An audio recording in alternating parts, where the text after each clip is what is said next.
Wrestling is a turbulent career. There isn't really any sort of career ladder or promotion system. It's a game of making towns, taking crazy bumps for $45 on a handshake and a hot dog, not getting paid, and then doing it all over again for years until you hopefully get your big break or get signed. And for many, that big break or that contract offer makes the journey all worth it.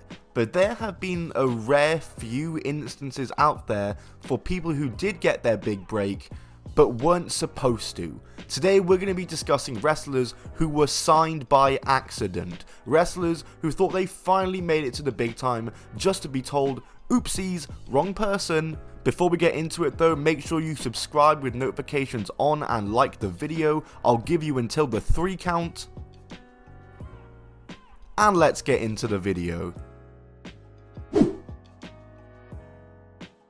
If you ever kept up with wrestling companies like WWE or TNA, you might have heard of a guy called Zach Gowen. Zach Gowen debuted in 2002, and he was very notable at the time as he only had one leg. His leg was amputated as a child due to cancer, and Gowen had made the decision to wrestle without his prosthetic leg and only wrestling with one leg. His first bit of national exposure was when he made appearances for TNA during early 2003 under the name Tenacious Z.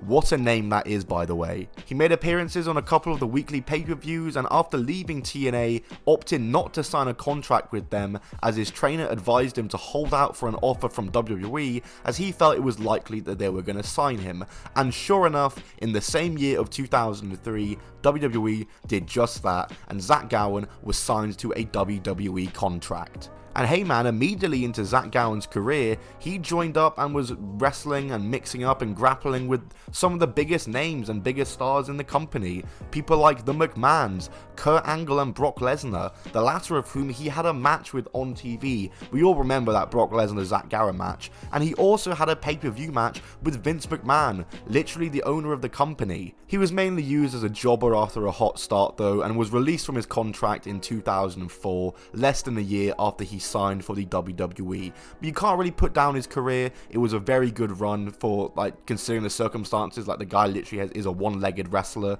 and did that well to make it to WWE. All things considered, he did very well. But I hear you asking me, why the hell are you talking about Zach Gowen when the opening card said Steve Chamberlain? And well, that's because Steve Chamberlain is the man who WWE originally signed before they realized they had signed the wrong one-legged wrestler. This was a story that floated around for years, that Johnny Ace had signed the wrong one-legged wrestler, and Zach Gowen did an interview in 2008 and he told us what he'd heard. He said the following: I guess the story is that, from what I hear, please don't take this as gospel because I've never heard from either of these two gentlemen, but I guess Jim Ross heard about me and told Johnny Ace to sign the one-legged wrestler. So Johnny Ace called Steve Kern, who ran a school down in Florida, and Steve Kern said, yeah, I've got a one-legged wrestler here. So they signed that guy, Steve Chamberlain, thinking he was me. I think they signed him when I was actually on TNA on a live pay-per-view. So he goes back to the office and Johnny Ace goes, yo, I signed the one-legged guy, but I was actually on TV at the time. How he got the wrong one-legged guy, I'm not sure, because that guy's like 6'3", 275. I've just realized also I haven't even shown a picture of Steve yet, so obviously this is Zach Gowen on screen right now, so let's see who they mixed him up and confused him with. Oh wow, the resemblance is uncanny. I see how they made this mix-up. Willie Mack debuted in 2006, and he mainly started his career wrestling for small-time and regional indies. But his wrestling career would take the next necessary step when he would start making appearances for PWG in 2010. When Willie Mack started making appearances for PWG, it was between 2010 and 2014, which is pretty much the prime of PWG. PWG at this time was the premier destination for indie wrestling, and every show was just a supercard, and Willie Mack got very over in PWG. In September 2014 though, it was reported that Willie Mack had passed WWE's medical tests and would be signing with them, and he signed for WWE in 2014 and gave a big farewell speech in PWG to say goodbye to the fans before he left for the big times. And it was his big break. It was actually happening. It was official. No, apparently, it wasn't. Not too long after, it was revealed that Willie Mack had actually now been released from the WWE because a medical test found something wrong with his blood pressure and his knee. Willie Mack hadn't even flown out to Orlando yet. He hadn't even got ready. He hadn't even reported to the Performance Center. He was fired before he even started. While Willie Mack's knee was the reason for his release, Willie Mack also believes that he was released because around this time, WWE signed another African American wrestler with a better build than him. And who could he be talking about here?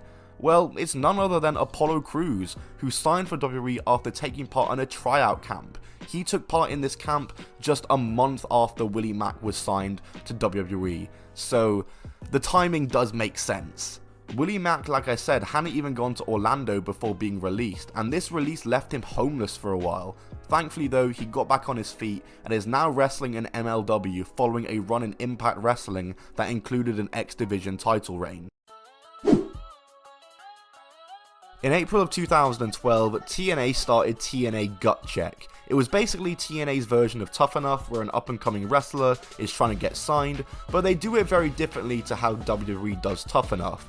TNA Gut Check took place on Impact. The up-and-coming wrestler would wrestle someone on the TNA roster, and then a panel of judges would decide if TNA were going to sign him or not. It was like a really weird blend of shoot and work, because let's be real, the judges, in quotation marks, already knew whether the guy was getting signed or not, and realistically, it wasn't actually really up to them.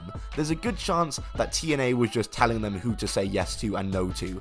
It was a classic TNA crazy concept, and so of course it went horribly wrong on their first attempt at doing it. Alex Silva was the first contestant to step up. Silva was a relative unknown. His biggest claims to fame up until that point were some jobber appearances for Ring of Honor and WWE, as well as being signed to OVW, who were TNA's developmental territory at the time. He had a match against Robbie E on the April 26, 2012 Impact edition, and then next week, on May 3rd, he would face the judges to get his decision, and spoiler alert, it was decided by TNA already that they weren't going to sign him. But obviously they wanted to get a bit of drama, so they went to the judges. Ric Flair said no, and then Al Snow said yes, leaving it to Bruce Pritchard with the final vote. They then asked Alex Silva to give a promo on why he should be signed. One final chance to get Pritchard to say yes. Once again, it's planned for Pritchard to say no, it's just being done for the drama, for TV, you know. But then after he's done with his promo, Ric Flair flips the script and changes his answer to yes. Alex Silva now has 2 yeses, meaning Pritchard's decision didn't matter. Alex Silva had got the majority of yes, meaning he had to get signed, and Impact was being broadcast live, so they couldn't edit it out. Ric Flair had broke the script and just signed a guy to TNA who TNA didn't want to sign. You could tell the whole segment was really awkward and the judges didn't know what to do, because that was absolutely not meant to happen. And in case you're wondering, by the way, Alex Silva did absolutely nothing in TNA. He wrestled only 3 matches, which he lost all of them. 2 of them were on one-night only events, 1 of them was being squashed on Impact, and he basically just stayed in OVW and was gone from TNA's website the very next year. Oh, and of course, Ric Flair was also never brought back as a judge again for TNA Gut Check.